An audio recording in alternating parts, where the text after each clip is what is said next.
Good evening. Welcome to the Wednesday, October 19th Penfield Town Board Legislative Meeting. Would everyone please rise and join me in the Pledge of Allegiance?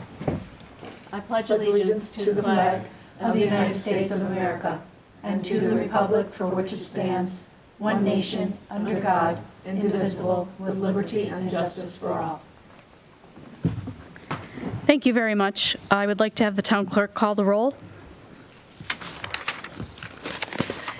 Cinti. Here. Drawe. Here. Kohl will be here shortly. Lee. Here. Ockenden. Here. Thank you very much.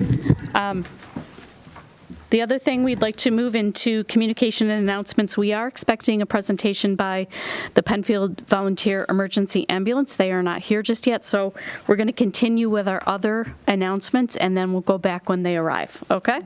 Good. So we have two proclamations to read in.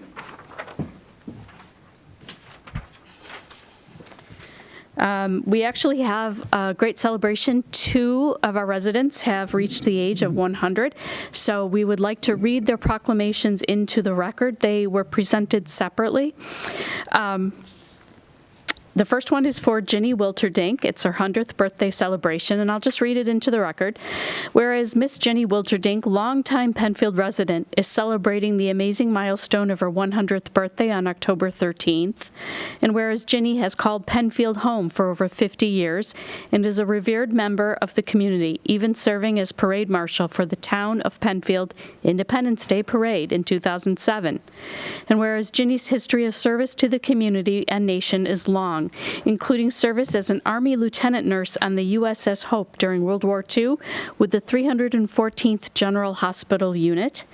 And whereas she is well known for her love of Penfield trails, which led her to be a founding member of the Penfield Trails Committee, and whereas Ginny represents all that is great about the town of Penfield, now be it resolved, the Penfield Town Board applauds Ginny for her contributions to Penfield, and be it further resolved, the Penfield Town Board wishes Ginny a very happy 100th birthday, and this is dated October 19th, 2022, signed by me, and on behalf of our Town Board, Debbie Drawe, Linda Kohl, Candace Lee, and Bob Ockenden. So we wish Ginny a very happy birthday. And we have another resident who is also celebrating their 100th birthday. I had the pleasure of giving a proclamation today to Ms. Doris Lobsher. She's celebrating the incredible milestone of her 100th birthday. And whereas Doris was born and raised in the Rochester area and has continued to call the area home throughout her life, whereas she is a proud mother, grandmother, and great-grandmother, and whereas Doris has spent 35 years as a bookkeeper at Empire State Weeklies and the Webster Herald, retiring at age 75, whereas her hobbies include playing cards, baking, and spending time with family and friends, and whereas, most importantly, she has a love for chocolate. Now be it resolved, Doris is a treasured member of the community, and be it further resolved, the Penfield Town Board proudly joins with the Penfield community to wish Doris a very happy 100th birthday. Again, signed by myself as Town Supervisor on behalf of Council members Debbie Drawe, Linda Kohl, Candace Lee, and Robert Ockenden. So thank you, and happy birthday to both of you.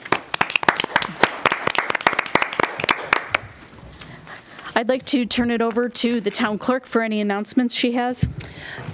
Thank you, Ms. Supervisor. The first Sunday in November is when daylight savings time ends in most areas of the U.S. So in 2022, we'll fall back 1 hour and return to standard time on Sunday, November 6, 2022 at 2 a.m. Be sure to set your clocks back 1 hour before bed Saturday night. Also, our general election is coming right up, will be Tuesday, November 8th. Voting times are from 6 a.m. to 9 p.m. And we have started our early voting in the last couple of years. The early voting will be held October 29th through November 6th. Most days it will be 9 a.m. to 5 p.m., except for Tuesday, November 1st, and Thursday, November 3rd, where the polling will be run from 11 a.m. to 8 p.m. For more information, please go to the BOE website, but in Penfield, you will be early voting at Dolomite Lodge. There is a whole list of different places you can vote. It does not have to be in your hometown for early voting. You do, however, have to stay in your hometown for general election. So more information you can find on the Board of Elections website at monroecounty.gov/elections, and you certainly can call me at 340-8629. Thank you. Thank you very much, Councilperson Ockenden. And by the way, just before you start, are you able to hear us? Okay, fine. Thank you. All right, thank you. I do have several announcements as they relate to safety this time of year. We'll start with smoke detectors. Install smoke detectors in every bedroom of your home. They should be outside in each sleeping area and on every level within the home. And it's recommended to install alarms in the basement as well. Excuse me. Keep in mind that large homes may need extra smoke detectors. It certainly doesn't hurt to have a few extra ones throughout the structure. And technology today allows them to be interconnected. It's recommended that you utilize these types, so when one smoke detector activates, all of them in the home will also activate. It's also recommended that you test them once a month. Actually press the test button to be sure the alarm is sounding. A smoke alarm should be on the ceiling or high on a wall. We recommend that you keep alarms away from the kitchen to reduce false alarms. They should be at least 10 feet away from your stove. And replace all smoke detectors when they reach the age of 10 years old. We also want to pass along some carbon monoxide safety reminders. Again, it's that time of year where the heating systems are active and running a lot. CO alarms should be installed in the central location outside of each sleeping area and on every level of the home, as well as other locations where applicable laws, codes, or standards are required. For best protection, interconnect all CO alarms throughout the home as well, again, for the same benefit that one will activate and the rest will follow. They should be tested on a monthly basis as well. If a CO alarm does sound, immediately move it to fresh air location outdoors or by an open window or door. Make sure everyone inside the home is accounted for. Call for help from a fresh air location and stay there until emergency personnel declares it safe to enter your home. Some additional carbon monoxide safety. If you need to warm your vehicle, remove it from the garage immediately after starting it. Do not run a vehicle or any other fueled type engine or motor indoors, even if your garage doors are open. Make sure the exhaust pipe of your vehicle is not covered with snow. During and after a snowstorm, make sure the vents for your dryer, furnace, stove, fireplace are all clear of snow buildup. And it's always required that a generator be used in a well-ventilated location, outdoors, away from windows, doors, and vent openings. It's a reminder that gas and charcoal grills also can produce carbon monoxide, so they should be used outdoors only. End of announcements. Thank you very much, Councilperson Drawe. Thank you. Good information, Councilman. Thank you. I got to remember to do that at my house. I have a couple announcements tonight. First one is, I mentioned this before, but Penn senior rides, they have drivers are needed, and these would be volunteer drivers, and you would provide transportation for senior residents in the towns of Brighton and Penfield. You can call 585-340-8674, and I mentioned this, a shameless plug, that my father has happened to be a driver for Penn for, I think it's like 7 or 8 years now, so he really enjoys it. He's met a lot of wonderful people in both of the towns. So again, if you're looking for something extra to do to help somebody, give him a call.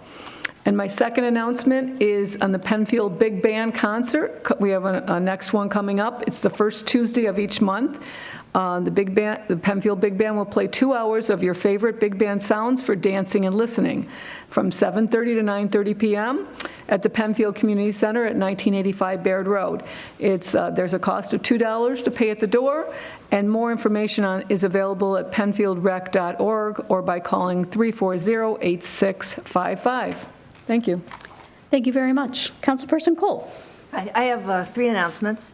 One is the Penfield Symphony Orchestra is having their first concert of the season, and it's this Monday, October 24th. It's called The Time for Celebration, 7:30 at the high school. Tickets are available at penfieldsymphony.org.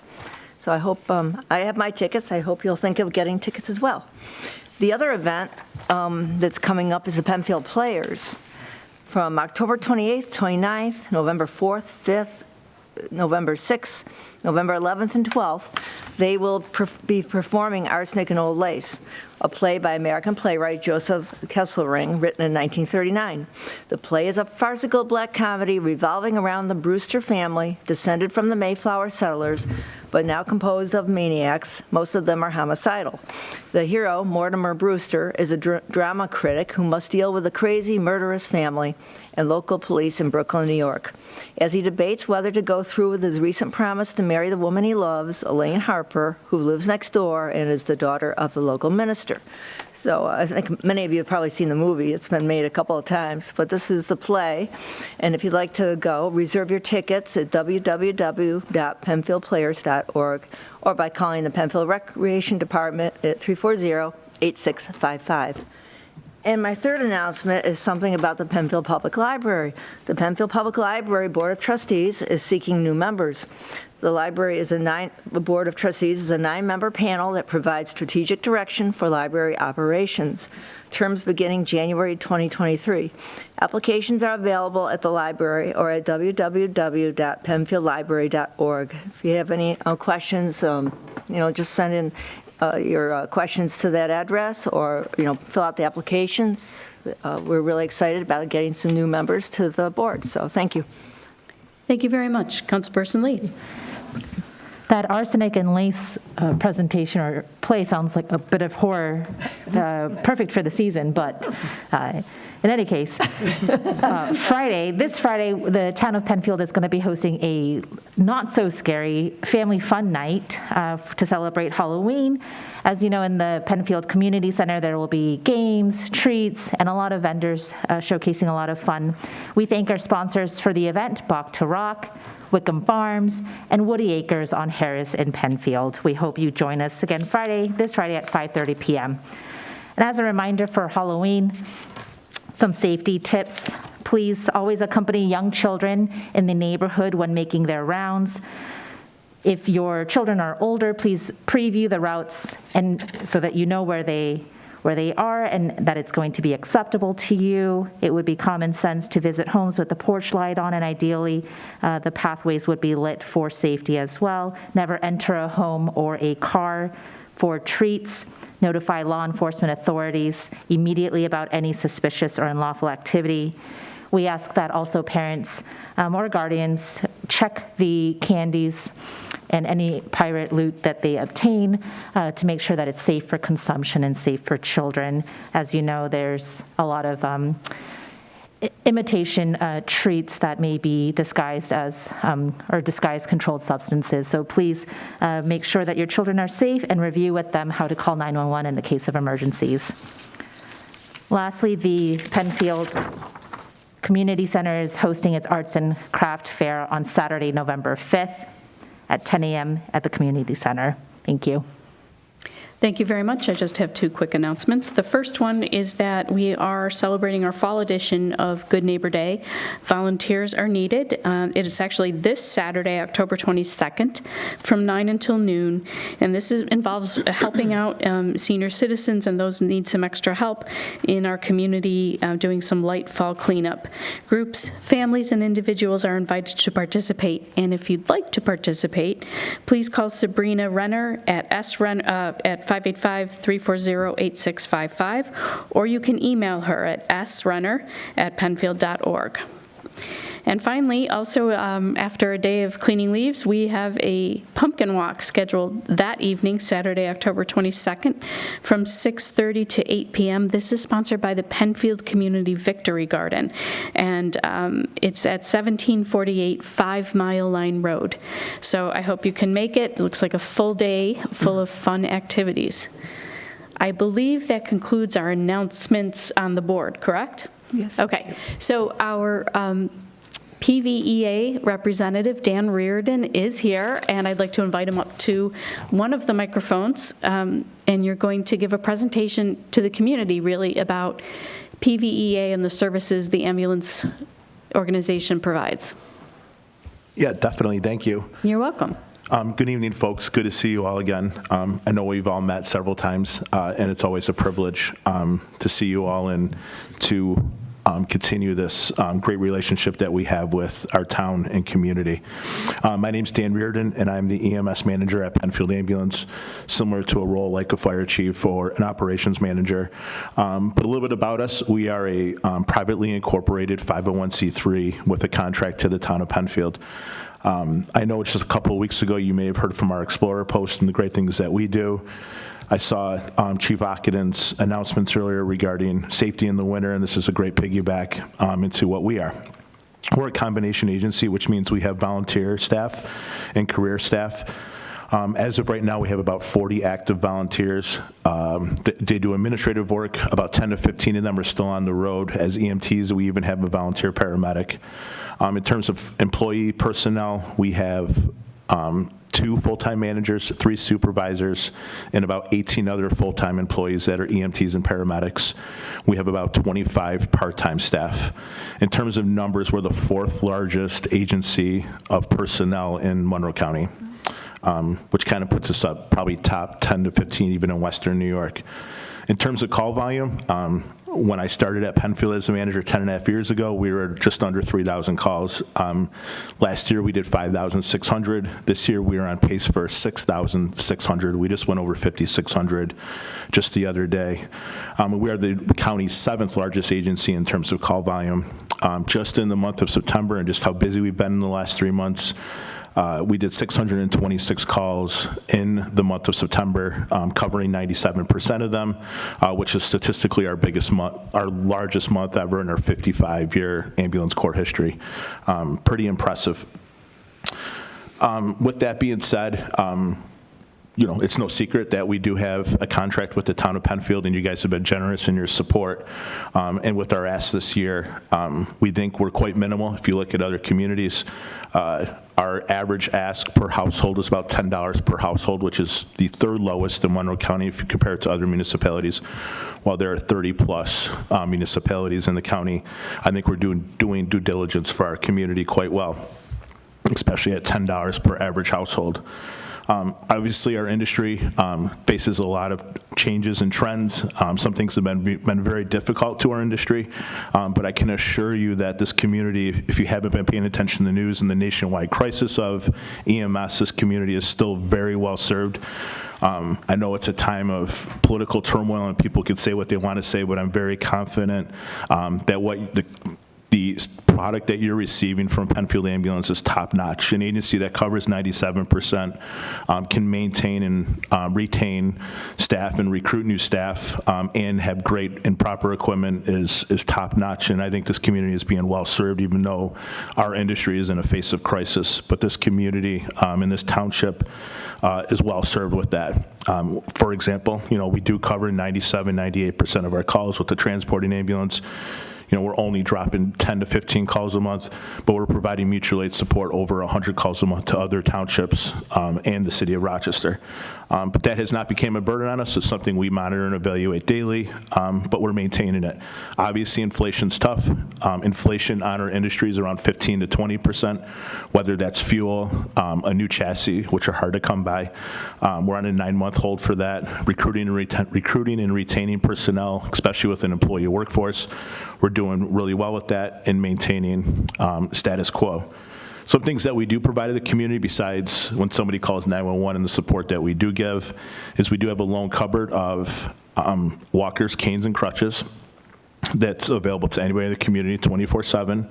We do blood pressure clinics at senior living facilities and independent living facilities. You are also allowed to come in-house to 1585 Jackson Road to have your blood pressure taken. We do a lot of standbys in the community. We do standbys for Penfield football, youth football. We've supported the high school. We do 5Ks. Obviously, the 4th of July is a major event for us. And basically, whatever people call and they need an ambulance, we're there to support them. And we also do a very special thing. Some ambulances do charge for this. We do public assist, so if somebody falls, does not want to go to the hospital, we put them back in their chair or bed free of charge. We may take their vitals, but that service that Penfield Ambulance provides to this town is free, and it plans to remain free through 2023. It's something we evaluate every year, but that's part of our service to this community and something we provide. As a public statement, you can find more about us on Facebook, and we do have a website, penfieldambulance.org, and we are always encouraging people to join. Like I mentioned, we do have a strong staff of volunteers. We are also looking for folks that want to provide administrative support, whether it's IT, accounting, just helping out with building and house needs. We're always welcome to taking in those volunteers because a lot of things need to operate behind those garage doors up the street on Jackson Road. And we also are also always looking for EMTs and paramedics, and you can apply online at penfieldambulance.org. Am I allowed to take questions or just? Actually, yes. I would actually open it up to questions. You stole my thunder. I was going to ask you how you get involved, but you answered that. But are there any questions by the board members? Okay. Great. Great job. And you did answer that, so I am out of questions now because you answered how to get involved.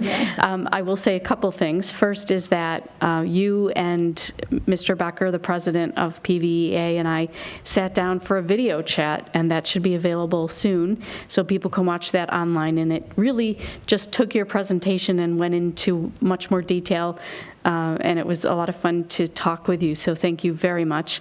And also, on behalf of the town, we'd really like to thank you for the services you provide our community.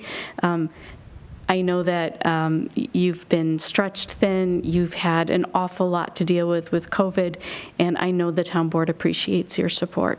Thank you. Thank you, our friends. Absolutely. Thank you very much, Mr. Reardon. Thank you. Thanks for coming, Dan. All right, we have two public hearings this evening. The first one is our annual budget hearing where we present the preliminary budget and the special district's budget. The order of this hearing will go that Ms. Cherto, the Director of Finance, and I have a presentation about the budget. Then we'll open it up to questions by members of the town board and to or residents who wish to comment. There are 3 ways to comment. Again, you can be here speaking in person. You can reach us through our website at penfield.org, or you can reach us at 340-8771. We will do our best to answer questions if it's an easy and quick question to answer. If it requires more detail, we'll take your question, write it down, and then we will be putting all the questions on the website with their answers. Okay? Mm-hmm. Madam Supervisor, in regards to this public hearing, the legal notice was published in the Webster Herald on October 12th, posted on the town website and town clerk bulletin board. No postcards were mailed due to this being a town-wide action. Thank you very much. All right, and with that, we'll go right into our presentation. And going right into our presentation, you'll see that this is about the town tax portion of your full tax bill. That 7%, that yellow band, is actually what we're discussing tonight. Just a reminder that this is where your property tax dollars go throughout the year, and as you can see, the town share is the smallest piece of that pie. With that smallest portion, we provide all the necessary day-to-day services of public works, recreation, as well as facets of public safety on which residents depend. To put it in perspective also, for your town taxes, you can compare that. This is the average home, which I think is valued, it's assessed at about $269,000. So that's considered to be the average home. If you compare what the monthly cost of your town taxes to some of your other bills, you'll see that it is quite reasonable. Often people are paying more for cell phone, television, and internet compared to their general governmental services. And this again keeps all your roads plowed, your parks maintained, and activities at the Penfield Community Center, just to name a few.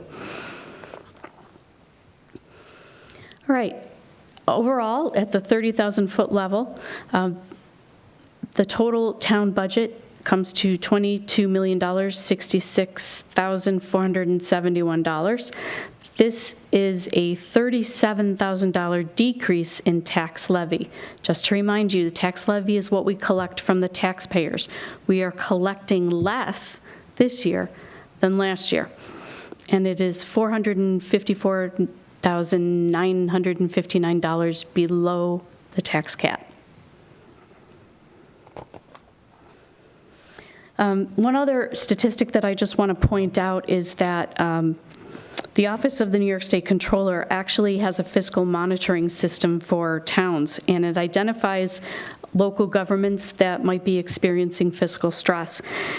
This system is an assessment of the government's ability to meet expenditures with their revenues.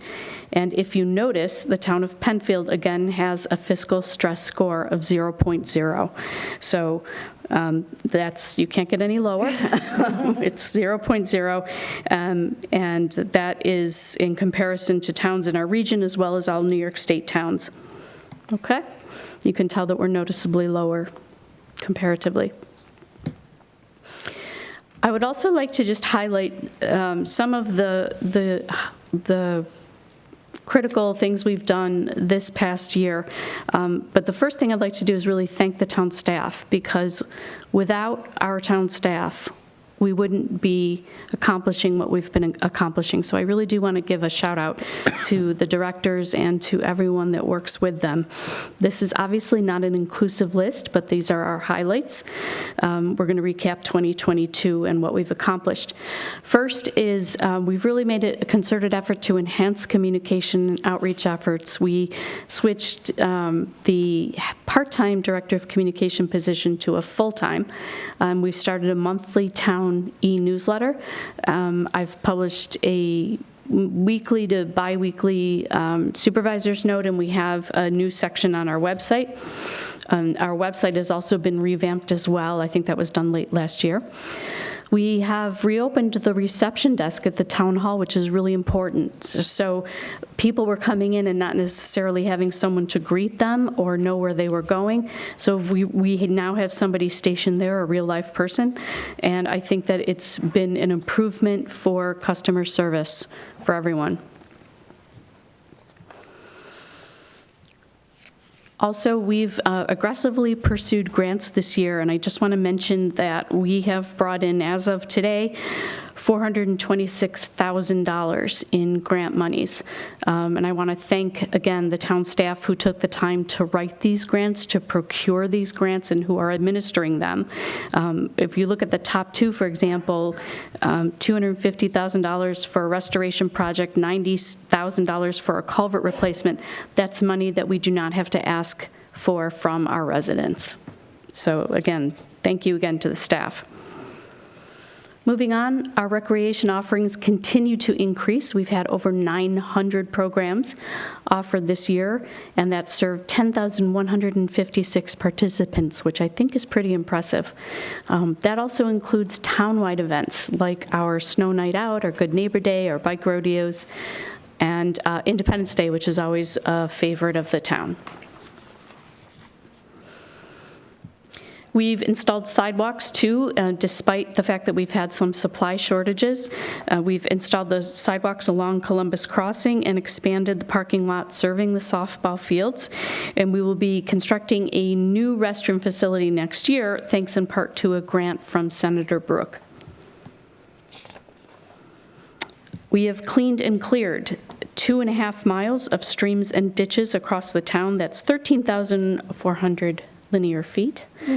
The townwide drainage district is comprised of streams, ponds, and ditches, and it's a critical part of the town's infrastructure. You don't think about this, but when your backyard drains or when your roads are cleared, it's because we have good drainage management. And last week, or 2 weeks ago, if you were paying attention, we adopted a resolution to become a clean energy community that signified our dedication to being a sustainable community, doing what we can to protect our community. We also were the first in Monroe County to hire a sustainability engineer. So our sustainability engineer, Sarah Waterman, is acclimating herself to her new role, and she'll be spending a lot of time looking at our town code, making sure that it's keeping up with advances of technology and things like that. All right, so we're almost at the end of 2022, and this is what's on deck for 2023. Obviously, we were concerned about meeting the needs of residents and making sure that we delivered exceptional customer service. So we've made some improvements and some additions to this year's budget. First of all, we would like to have evening staffing in the Recreation Community Center. Oftentimes, after 5 o'clock, people would come in and there wasn't a staff person there if they had a question. So we think this is a very good use of resources to have someone there in case somebody needs help, in case somebody has a question, in case there's an emergency, so that someone is there. We are also dedicating reception staffing to our town hall. That's a continuation of this year's project. We are expanding our brush drop-off services. That will be monthly. Once a month, it will be on a Saturday from April to October. We were receiving concerns from residents that they weren't able to get to brush drop-off due to their work schedule, so this will accommodate them. And we'll also be expanding our security presence at town facilities. We did not always have someone on duty in the evenings, and now we will be. So these are some changes that are reflected in the 2023 budget. Here's a pretty basic description of where your budget dollar goes. No surprise that because we are a service-oriented organization, most of the budget dollar goes to payroll and benefits for the employees to carry out their jobs and continue with services to residents. 4% will go to debt service, 14% to equipment and capital outlay, and 25% to contractual expenditures. Also, we have tried to keep our employee growth steady to keep up with the fact that our town is growing. So you'll notice that we've added some additional positions that's also reflected in the budget. So we'll be at 117 full-time employees and 18 part-time employees. The town is provider of services, and the 5-year picture of the number of employees eligible for town benefits of vacation, personal time, and holiday pay. Eligibility for part-time employees requires a 16 to 20-hour work week. So if you're part-time and less than 16 hours a week, you wouldn't be eligible for benefits. In the budget, salaries are budgeted in various general fund accounts: highway fund, library fund, and sewer fund. The remaining special districts pay funds for labor costs associated with projects and improvements. For 2023, there's an increase in staffing to continue our quality customer service to our growing town. All right, moving on to equipment and capital outlay. I will stop talking and turn it over to our controller, Barbara Chertow. Thank you.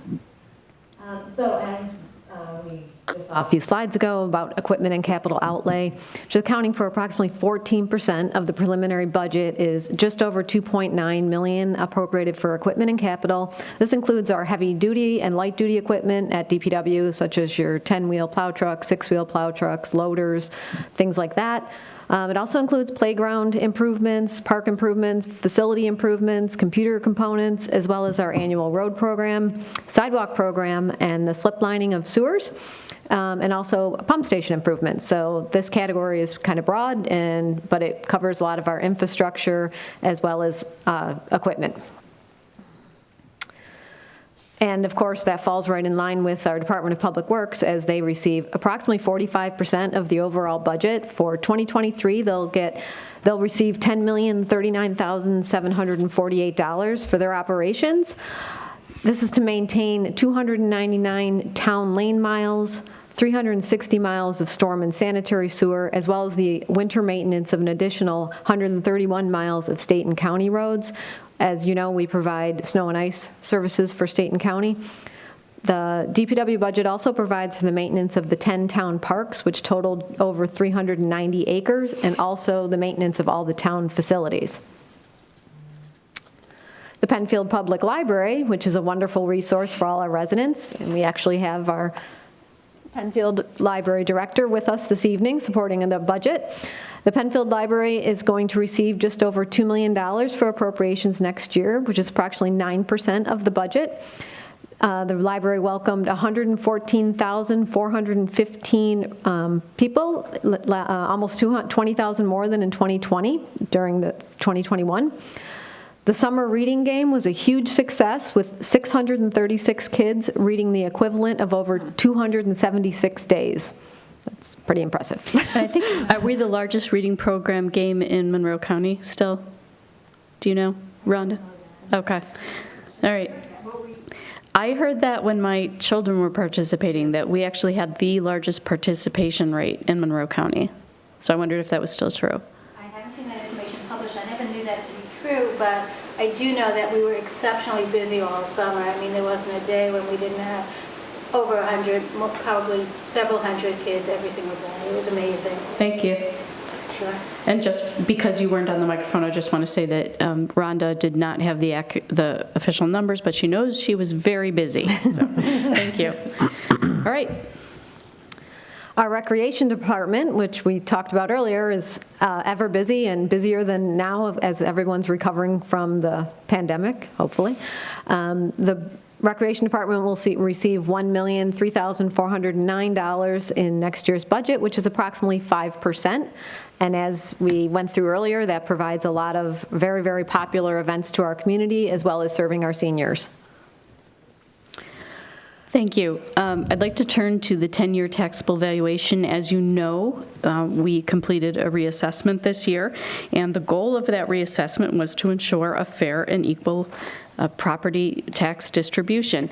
As you notice, because our town has grown, our taxable value has grown. So it is now worth $4.344 billion, $4,344,578,000, and that is used to calculate the tax rate. So that's an important number. Okay. And that falls in line with the summary of the preliminary general governmental budget, which is what does derive the tax rate. So as you see, the appropriations are just over $19.3 million for your general fund, your highway fund, and your library fund, which are the largest parts of the budget. We have the appropriations at the 19.3, estimated revenues at $9,379,578. That would be revenues not derived from the tax base. We have a contribution from the general fund of $240,000, from the highway fund $480,000, and from the library fund $90,000. The highway fund is coming from restricted fund balance, and it's particularly for the heavy equipment that I mentioned earlier. With the town's taxable assessment at the $4.3 billion, and an amount of taxes to be raised at $9,120,457. That a calculated residential tax rate estimated at $2.10, which is a drop from this year, which was at $2.78. So that's a significant drop, as we expected, with the increase in valuation and the equitable spread of tax burden. So, So the general governmental tax rate, as I said, will be at estimated to be at $2.10. Therefore, the average town tax bill for your general governmental services equates to $564,066, and again, that is based on an average household valued at $269,000, and that is this year's value from our assessor for an average house in Penfield. This is a slight drop from the 2022 average tax bill, which was $569.13.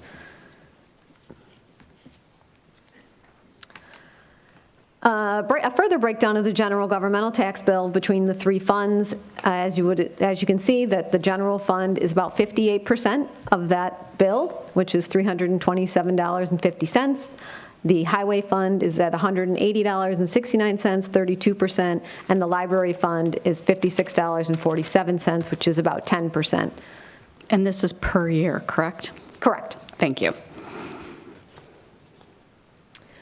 So what we always do as we're working on the budget and throughout the year to keep an eye out for an eye on the next several years in front of us, we have our preliminary budget, and then we like to do estimated budgets for the next upcoming 3 years.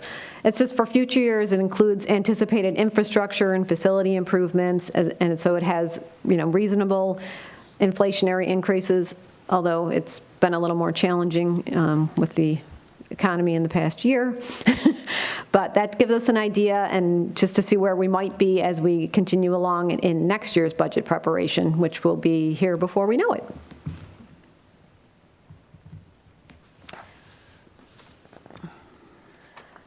The non-tax revenues for 2023, we are estimating higher than in 2022. We have been seeing strong growth in sales tax, mortgage tax, and interest rates, and though we still budget this side of the budget conservatively, because this is more the side we have little control over, we do expect to realize greater revenue in 2023, an increase of approximately $618,000 over what we had budgeted for 2022. So for the remaining pieces of the budget, we have our special districts. The total estimated cost for our residential sewer service between our operation and maintenance per unit as well as our debt service per unit totals $93.84, which overall is a decrease of $2 from 2022. This is the 5th year in a row that our charges for our sanitary sewers has decreased.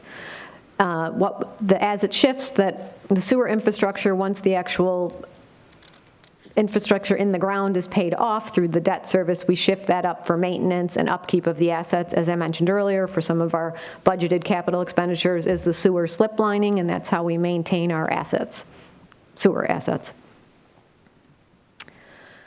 Continuing with our special districts, the drainage rate will remain flat once again. This funding is for townwide drainage maintenance while adhering to all federal and state stormwater regulations. The town's drainage system, as we spoke of earlier, is extensive. It includes retention, detention ponds, as well as our creeks and surface drainage. The townwide lighting district rate drops just slightly, and then the targeted intensified lighting district per parcel increases less than 10 cents from 2022. Sorry. So this slide is actually captures all funds as the preliminary operating budget for 2023. We have, as we spoke of, the total general governmental funds at the top, and then you see your special districts of drainage, lighting, sewer operation and maintenance, and then those are your total townwide operations. And then the not townwide districts, which would be our special parks district and the intensified lighting, which are smaller pockets within our community. Therefore, our total operating budget for 2023 that is proposed is $22,066,471, of which $9,472,547 will be supported by revenue, non-tax revenue. And as I spoke of before, we have our contributions from the reserve fund balance for highway of $480,000, and then our total from the remaining funds for fund balance is $390,027, resulting in an overall tax levy of $11,723,897. And again, this is a decrease in tax collection from 2022.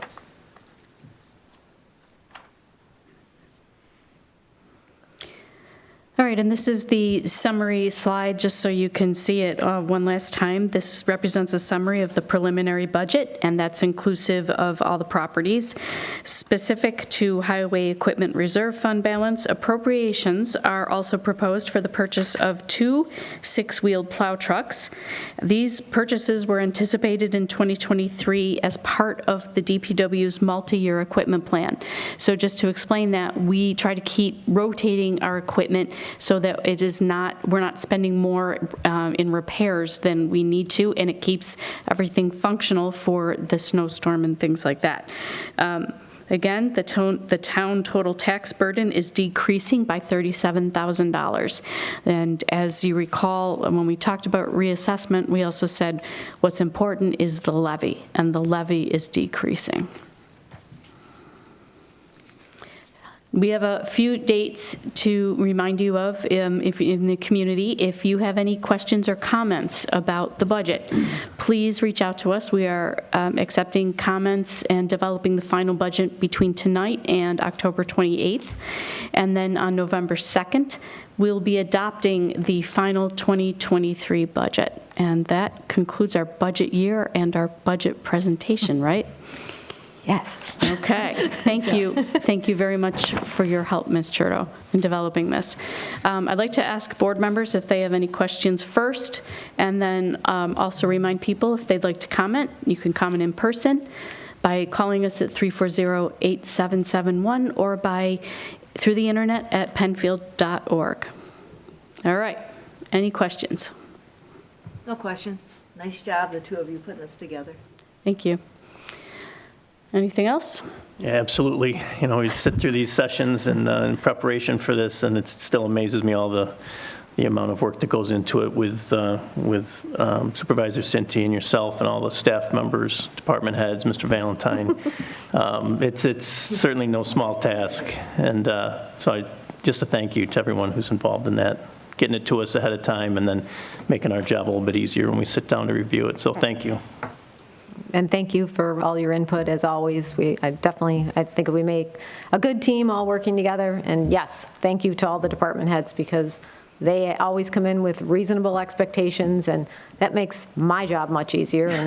And my job much easier. Exactly. So, thank you. All right, I am not seeing anyone on the phone, and I do not see anyone waiting online. Is there anyone in the audience who wishes to speak to this budget? Well, please come on up. That's okay. So before you ask your question, we'll just take your name and your address. I am Vicki Flood. I live at 1 Mallory Lane. Thank you. Yeah, good evening. Thank you.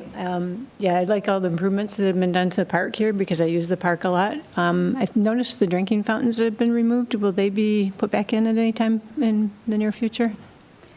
I don't know the answer to your question. I think I need to ask our Director of Public Works to answer that. Do you have, can you give the town clerk your name and address, and I will make sure that we answer your question Sure. It's tomorrow. a small ask, but I think during COVID they were taken out, and Right. I ride my bike through and look for water. And there isn't any. Understood. And there's probably a lot of other people that would take advantage of it. Were you as talking well. about the drinking fountains over at the restroom area? In the restrooms area, right in front there, right? And is there plans to put one in the new restroom area? I don't know specifically about a drinking fountain, so I will check for you. Yes, I miss drinking fountains too, so I think they're... COVID's over, let's get them back. Yes, right. Well, it's not over, but I understand. I understand they take them out during the winter, that's fine, that's, a safety issue for the... Right, and the pipes facilities, freeze too, so I'll double check that for you, but if you could just be sure to leave your name with our town clerk. I will, thank you. Thank you, Vicki. Thank you. All right, any other questions from the...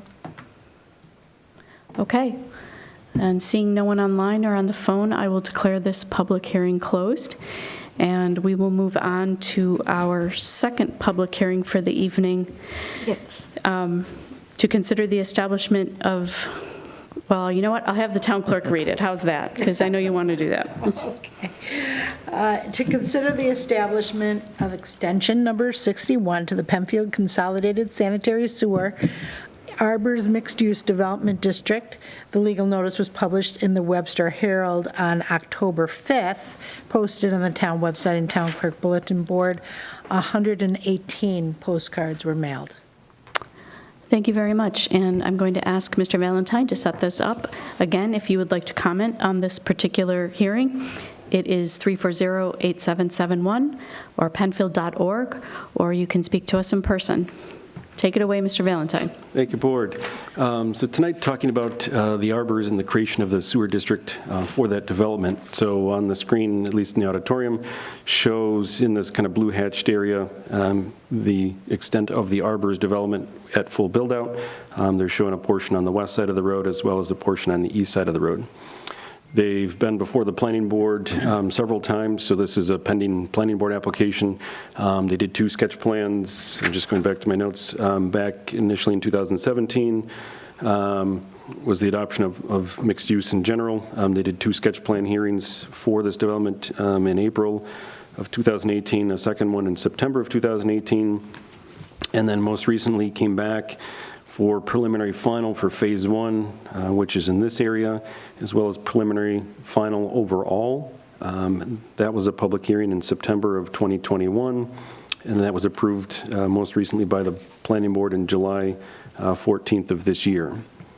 Subsequent to that, just as a follow-up, the developer is looking to get the rest of the development approved overall, knowing costs and everything else. He'd like to get it approved and then phase, building as he can go.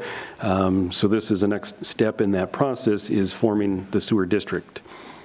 So their portion is in blue here. They're proposing to add a pump station on their property, about in this location here where the hand is. That would pump down the road just past the pump station we have on Atlantic Avenue, tie into our force main, and then pump into the sewer district, or into the sewer system to the southwest. They have some off-site sewer improvements to do as part of that that'll benefit the district overall. And then obviously they'll need to do some coordination between the pump station here that we have currently. Their pump stations, they don't pump at the same time. They pump alternately and they talk back and forth with each other. As part of the town's consideration to take a regional pump station, it needs to serve more than just their property. So that's what the red line is showing. So the black line that's dashed on the screen is what the existing sewer district limits are.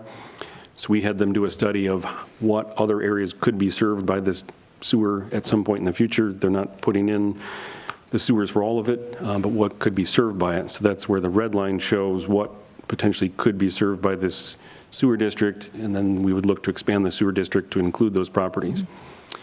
Typically, if the town was doing it, and there was a cost or an impact to all the neighbors, you'd gather the signatures of all the neighbors' support of that. But the developer here is paying for all of it. It's at their sole cost. So they're paying for all the infrastructure, internal to their development, the off-site sewer improvements and the connection in there. So tonight is more of an administrative process of their request to the board to create the district, create it at the district boundary. We'd have to obviously file that expansion. This is District Extension 61 of the overall Consolidated Sewer District. So we had an original district. We added on to it many times. Several years ago, we consolidated it down. So we've got one district, but we still list out the extensions to that. So just to show that this would be the 61st addition to that overall sewer district that we've had. So. Okay, I'm sorry. Were you... Just say, with that, if there's any questions from the board about this or any about the project itself. So I'd like to open this up to board members. Any questions? No? I have one question, if I could, Mr. Valentine. So, if I'm hearing you correctly, so those residents that might be outside of the new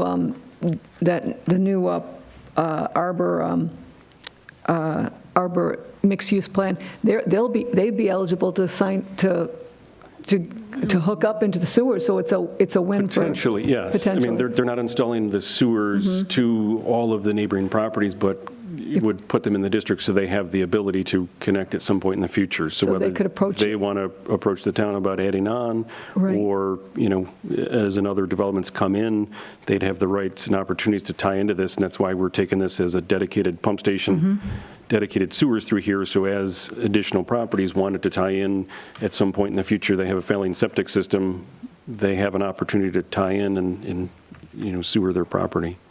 I think that's good. Thank you. I just have one question. Could you also repeat again about the cost of this and who's bearing that cost? All of the cost is going to the developer of the Arbors. So it's approximately $2 million of sewer improvements, both on-site and off-site. That is all solely at their cost. That obviously would be passed on to the residents future that live there, but none of that is borne by the existing residents of the town. Nice. Okay. Any other questions? All right. Is there anyone in the audience who wishes to speak to this application? Okay. Please come on up. And you can just have a seat and state your name and address for the record. Thank you. Greg Lowenguth, 1680 Fairport, 9 Mile Point Road.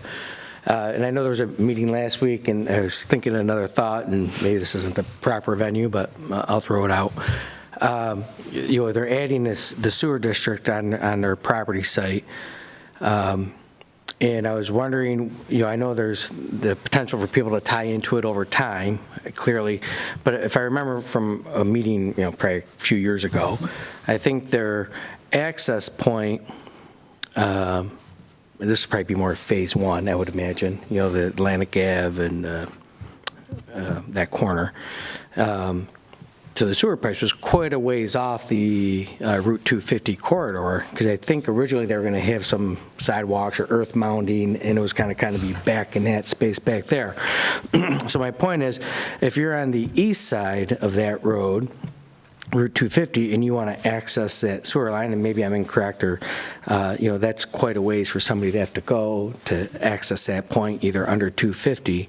So my question is, while they're in the building phase, because I think they have that extension of property that they're going to build in maybe 3, 4, or 5 years on the east side, that they're going to bring sewers under there.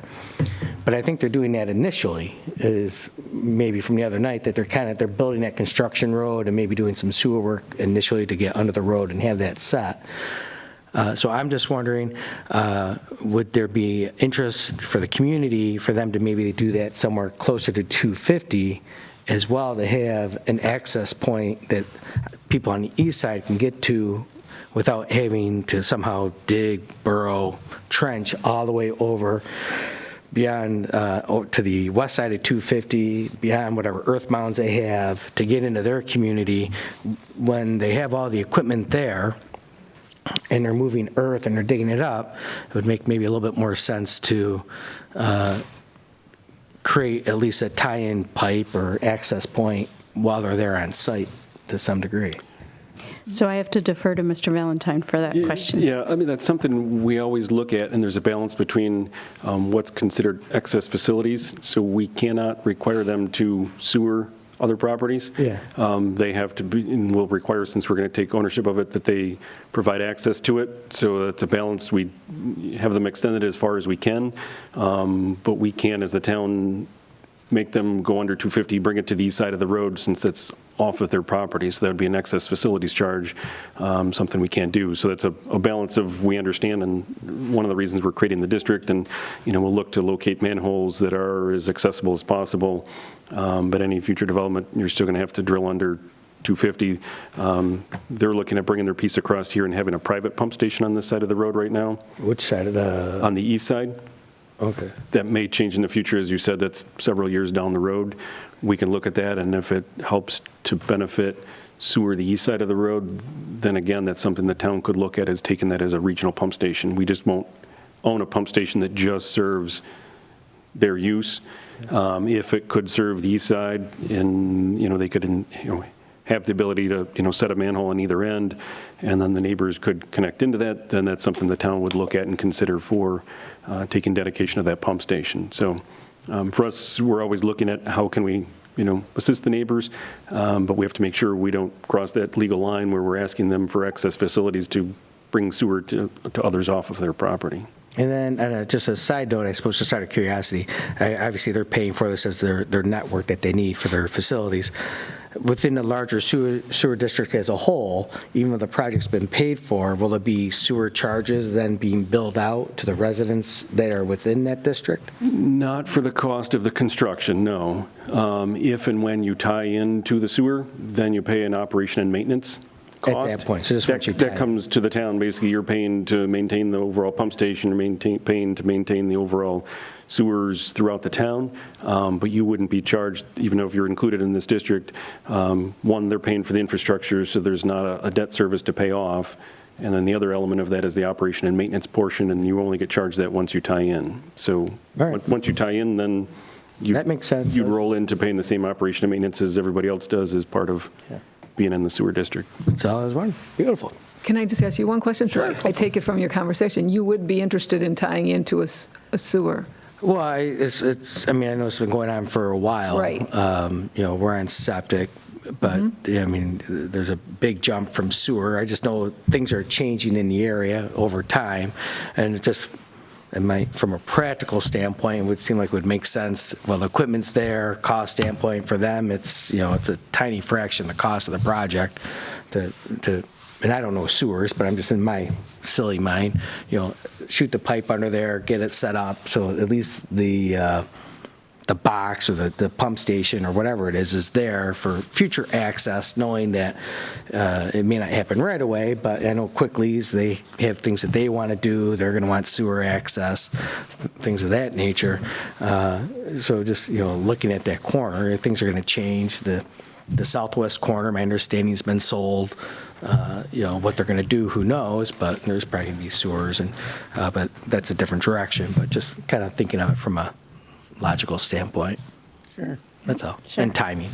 Why dig it up twice if they're already there, type of thing. Agree. That's all. Understood. All right, thanks. Thank you very much. I do not have anyone calling in or online. Is, again, anyone from the audience? There is a comment online. Okay, I'm not seeing it, so. You want to bring it right up your screen? Sure.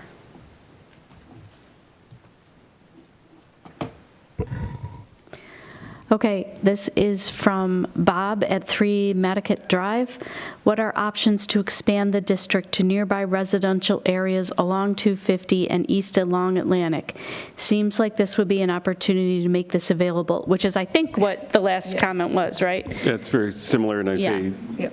Since it's a private developer, we can extend it to their property lines. We can make sure that, the pump station is sized properly to handle this whole sewer district, which we are.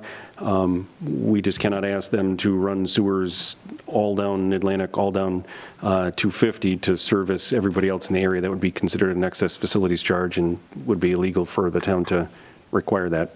So Understood. And Bob, if you have any further questions, Mr. Valentine can answer them for you tomorrow, right? Yep, I'm available. My number's on the website or my email, and people Great. can get a hold of me. Thank you. All right, now there are no more comments online or phone calls, so I will declare this public hearing closed, and we'll move on to our public participation. This is our first session of the evening. Again, 340-8771, or you can reach us online or in person. And I believe we have a leftover comment that didn't get through last time on the 5th of October that you would like to read into the record, Ms. Steckloff? Yes. Okay. Yes. So this particular email that I received is from Kevin Gallagher, who lives in Penfield. He did also send 3 photos that are included that I will make sure that I send to the town board tomorrow. The topic is the conservation easement at Dublin Hill, intersection of Dublin Road and Sweets Corners Road. In my opinion, the conservation easement is being violated. As seen from Dublin Road, there are structures that are not farm area structures and not farmstead structures, so they may not be located on the farm area or farmstead within the conservation easement. One of these structures is the wooden maze overlook platform. Several of the other structures include some form of wood frames, while the materials used to build some of the structures may have been agricultural in origin.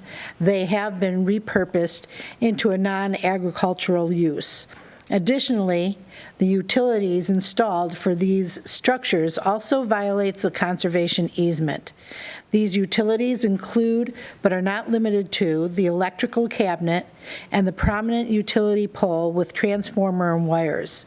All these structures and objects violate other provisions of the conservation easement relating to the protection of scenic views and vistas.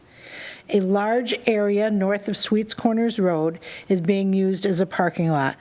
Because the parking is being used for customers that are doing activities not farm-related, use of this area for parking appears to violate the conservation easement.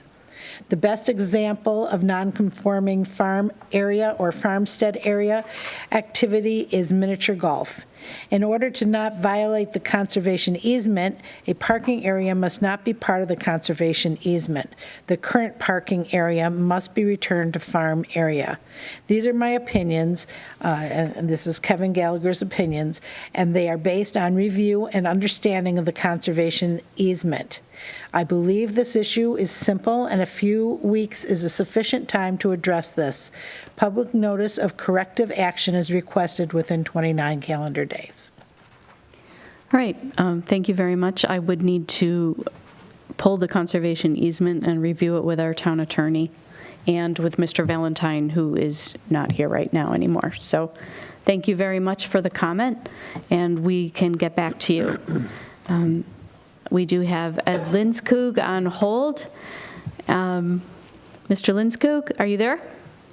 I am here, thank you. Excellent. How are you? I'm good. Due to my changing addresses during the last Trails Committee meeting, I was unable to attend the meeting or view it online. So I had a couple of issues. I know you raised an issue with the Trails Committee about things you needed to be working on for the committee. One of the original ideas of the Trails Committee was a trail from Spring Lake Park up Arundecoit Creek Valley to the bay and then into the town of Webster. Now, a lot of this trail has been completed, but there are still 3 or 4 sections that need to be done. The one major piece down around Panorama Plaza area is from behind Tops under Route Penfield Road. When Jeff Benway was town engineer, he provided a place under the bridge there for a trail, but since then there was a flood in the area, so that needs some funding in order to complete that section of trail to get us over to the north side of Penfield Road. We were originally going to go through the Redmond property, but of course that got sold, and now it's with RIT, so that's out. So we want to continue our route then up the sidewalk to the south entrance of Ellison Park. That would complete that section. On the north side of Ellison Park, we obtained an easement from Baker Commodities, but that trail that Tim Masterton knows about, but he's looking for our engineering department to okay where the trail is and if it's safe to use. It is being used by the public now, but it hasn't been okayed by the town, and there's no trail map available to show people just where to go for that part. That would connect to Ellison Park to Lucian Moore Park. There's a section south of Lucian Moore, and that was done by an Eagle Scout that brought it out to old Browncroft Boulevard. The other piece is along Arundecoit Bay. There's a section missing between the apartment house project and Abraham Lincoln Park. I don't know that anything has been started on that area, but that would continue with north, and then north of Abraham Lincoln Park to the Webster town line. The piece on the south end, I know Andy has had conversation with the town of Perrington. Our trail ends at the town line, and of course people walk the rest of it, but it's not a good trail in the town of Perrington.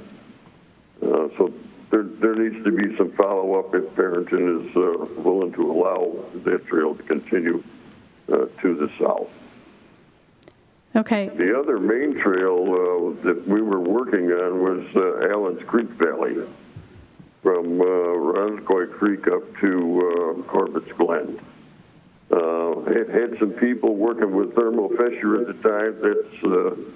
That's gone by the wayside, so there's been nothing done on that section at all, except that it was brought up to the last administration, and they were going to talk to our consulting engineers there for the Allen's Creek Valley project to see if it could be included when we were doing the updates on Allen's Creek. Okay. Does that give you enough information as to what the former committee was looking for? a lot of the people that are on the committee now were unaware of some of the things that happened in the past. Ed, could you please repeat that last sentence? I'm sorry. You said, does that give you enough? The committee now were unavailable and, of course, don't know about what happened in the past with previous administrations and the Trails Committee. Okay. So some of these are new and some of these I'm aware of. Okay, so the Allens Creek Valley, I was not aware of that. I was not aware of the Baker Commodities just needing engineering, so that seems like something we can pursue. And then I will need to check with Spring Lake and Irondequoit Bay section, okay? Right. The primary person that was working on this was, of course, Jim Costello. So if you have any conversation with Jim, he could maybe update you on some of the things that he did in the past. I would appreciate that, and knowing that, because I do have his number, and so I can contact Mr. Costello. He was the one I was primarily working with. Okay. And it may just have been something that fell through when he retired and there was a change in personnel, so I'm very happy to chase it down. I believe that's correct. Okay. There's one, at the last Trails Committee meeting or some meeting, there was a bridge mentioned on the section of the trail that goes from Philbrook Park south. There's a bridge in very poor repair there, and some people have slipped and fallen and injured themselves on that bridge. Tim Masterton is aware of that, but he says there's a funding issue there to get that bridge replaced so that it's in good working order. Okay, I was not at that part of the meeting. I left early, so I can check with Tim. Thank you very much. You're very welcome. And I was unable to attend Ginny's party, but I worked on the Trails Committee with her for several years and really appreciated her work there. Oh, good. Okay. I hope you're doing well. Well, I'm now living at 400 YMCA Way, so I didn't move out of Penfield. Oh, okay. I'm sorry to hear that. No, you did move out or you did not? Oh, you're still here. Oh, okay, good. Good. Sorry, I misunderstood you. I'm glad you're still in Penfield, Ed. Very good. Okay. Thank you again. And I'm going to call you back with information about these. Thank you. You're welcome. Take care. Bye-bye. Bye-bye. Okay, again, no one on the phone or online. So I'll declare this portion of our public participation closed. And we can move on to any additions or deletions to the agenda. Yes, Madam Supervisor, I have one addition under new business, please. Okay. I'd like to add Penfield Town Board Resolution 22T-232. I'd like to move that. I second that. Thank you. All right, a motion by Councilperson Drawe with a second by Councilperson Kohl. I will do a roll call vote. Cinti? Aye. Drawe? Aye. Kohl? Aye. Lee? Aye. Ockenden? Aye. 5 ayes. All right, thank you. May I have a motion to approve the minutes of September 21st, 2022? So moved. Second. I have a motion by Councilperson Lee with a second by Councilperson Kohl. And if there are no questions or comments, we'll move right into a roll call vote. Cinti? Aye. Drawe? Aye. Kohl? Aye. Lee? Aye. Ockenden? Aye. 5 ayes. I'm going to ask if any town board members or the town clerk has received any petitions for this evening. No, ma'am. All right, seeing none, we'll move right into our resolutions by function. Authorize the supervisor to execute an updated agreement for municipal advisor services. So moved. Second. So whereas the town of Penfield engages the services of professional financial consulting in connection with the town's capital project financing and other financial matters from Bernard P. Donegan Incorporated. And whereas the town has received an updated letter and scope of services dated September 27th, 2022 from Bernard Donegan to continue to provide such services. So now be it resolved that the town supervisor is hereby authorized to accept and execute the said letter and scope of services. Thank you. Okay, I'd just like to mention for the record that the town is required to have a municipal advisor. I have a motion from Councilperson Drawe with a second by Councilperson Kohl. Are there any questions or comments? Okay. Cinti. Aye. Drawe. Aye. Kohl. Aye. Lee. Aye. Ockenden. Aye. 5 ayes. Setting a public hearing to consider a local law to amend Town Code Section 250-7.1 fences, hedges, plantings. So moved. Second. So whereas the town board wishes to consider adopting a proposed local law to amend the 250-7.1 of the Penfield Town Zoning and Land Use to clarify regulations governing the type and location of fencing and location of hedges and plantings. The proposed changes to the town code will require additions and revisions to definitions contained in Article 2, terms defined. And whereas the Penfield Town Board is best suited to act as lead agency within the meaning of the State Environmental Quality Review Act, which is seeker, and thus does hereby designate itself the lead agency pursuant to seeker. Whereas the subject application is determined to be an unlisted action pursuant to the to seeker, so now therefore be it resolved that the town board of the town of Penfield will hold a public hearing here at the Penfield Town Hall on November 16th at 6:30 p.m. to consider this proposed local law and to hear all persons interested in this matter. A copy of the said law is attached hereto and made a part of hereof in Schedule A. So be it further resolved that the town clerk is hereby directed to publish and post the public hearing on the official signboard of the town in manner prescribed by law, and the first publication thereof to be not less than 5 days or not more than 30 days before the date set for the public hearing. Thank you. Thank you. I have a motion by Councilperson Drawe with a second by Councilperson Lee. And I'd just like to note that a draft of this local law is or will be available very soon on the website for interested parties. Okay. Cinti. Aye. Drawe. Aye. Kohl. Aye. Lee. Aye. Ockenden. Aye. 5 ayes. Adoption of local law number 5 of 2022 to be entitled Cannabis Retail Dispensary Law.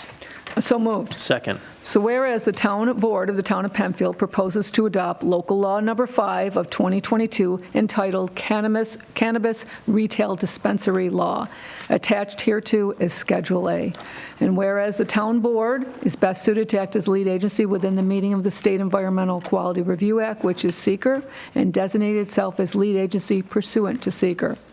So whereas the subject action is determined to be an unlisted action pursuant to seeker, and the town board as lead agency has reviewed the environmental town form and determined that this action will not have significant effect on the environment.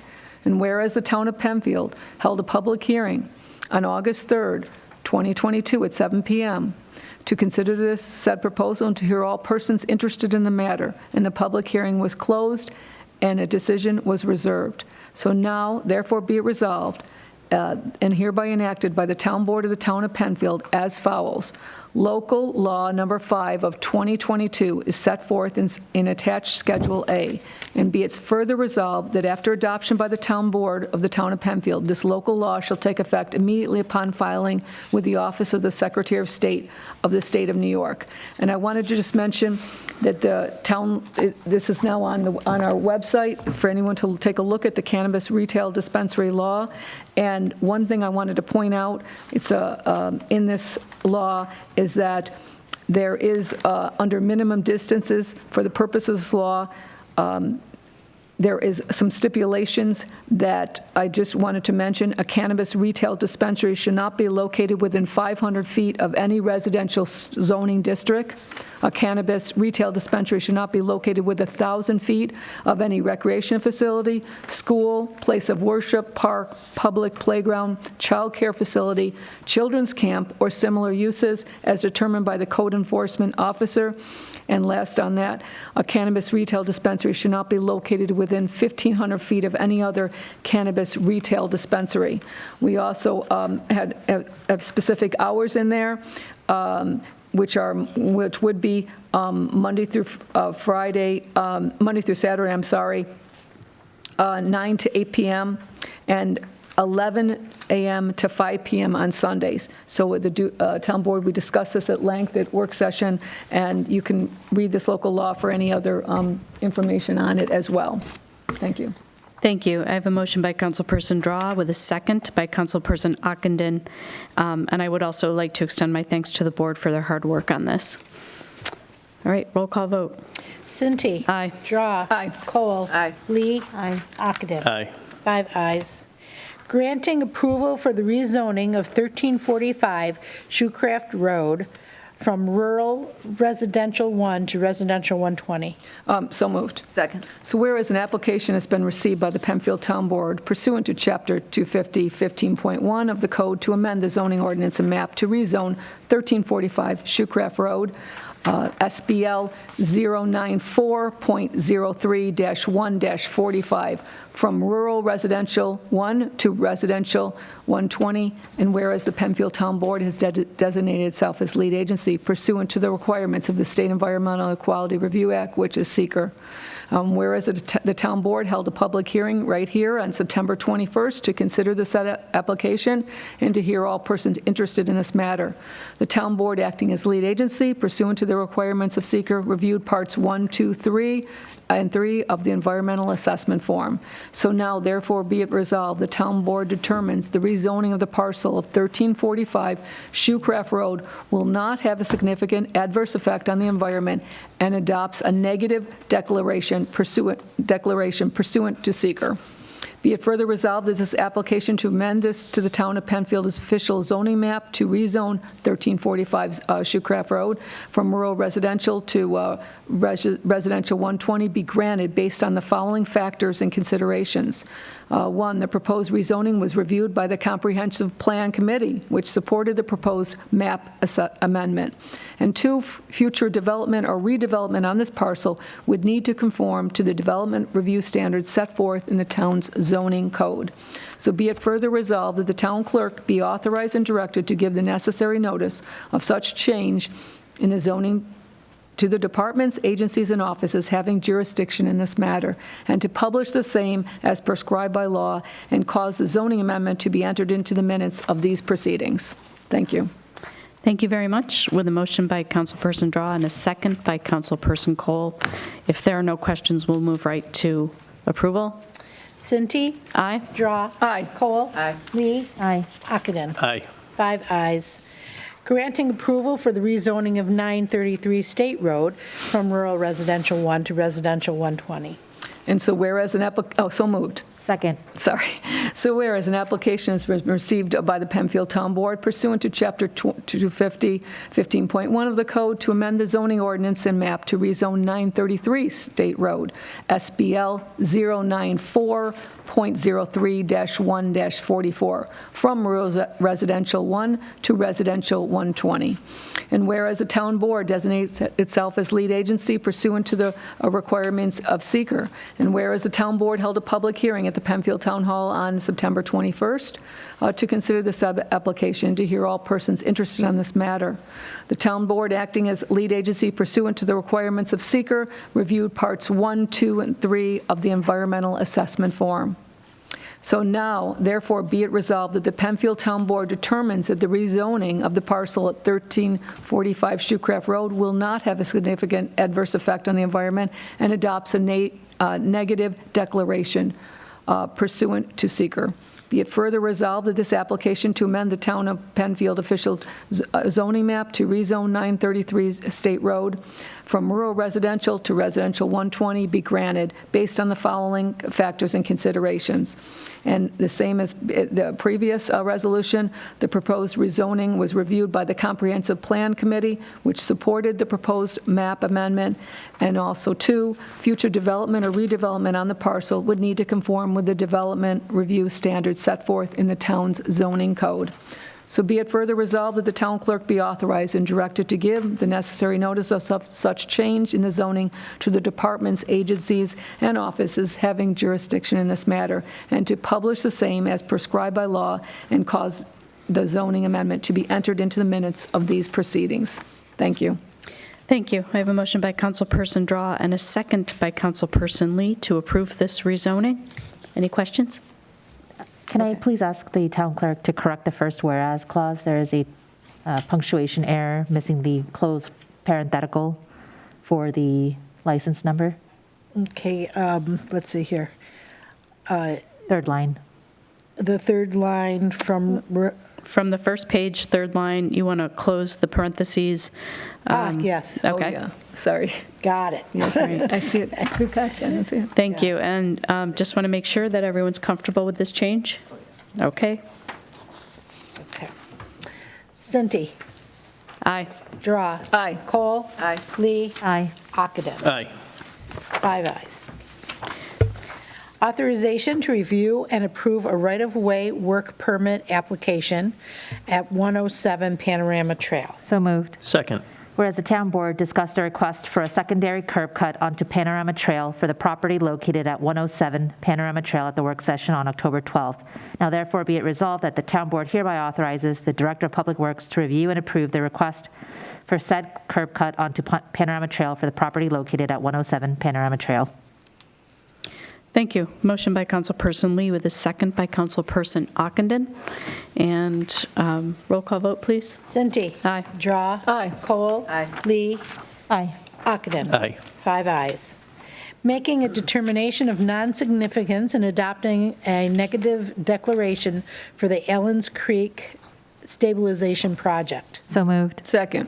Whereas the town board supports the Ellens Creek Stabilization Project and the need to create more stable stream conditions in this area, and whereas the town board hereby declares itself lead agent for this project, and whereas the town board discussed the project at its work session meeting on October 12th, and whereas the town board, acting as lead agency pursuant to SECRA, classified this proposal as an unlisted action and reviewed the environmental assessment form.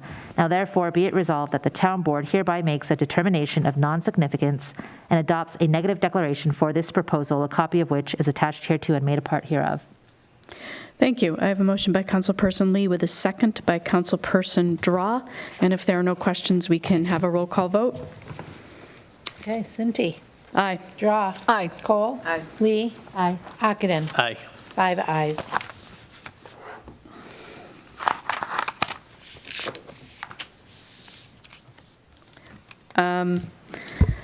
All right. And that concludes our resolutions by function. We are coming up to a second public participation session, so I understand. But if you do have a question or a comment, you can call us at 340-8771 or online at penfield.org. I just want to give that a heads up. And is there any old business? No. Okay, so let's move on to our new business of Resolution 22T.-2322. 232. 232. Authorization for the town supervisor to sign and execute a personnel settlement agreement. So moved. Second. Now, therefore, be it resolved that the town supervisor is hereby authorized to sign and execute a personal settlement agreement satisfying all concerned parties pending town attorney approval. Thank you. Thank you. I have a motion by Councilperson Drawe with a second by Councilperson Kohl. Are we ready for a roll call vote? No. Cinti. Aye. Drawe. Aye. Kohl. Aye. Lee. Aye. Ockenden. Aye. 5 ayes. Thank you. Now we're at our second participation section. I am not seeing anyone online or on the phone. Okay, so I will declare this public participation section closed for the evening.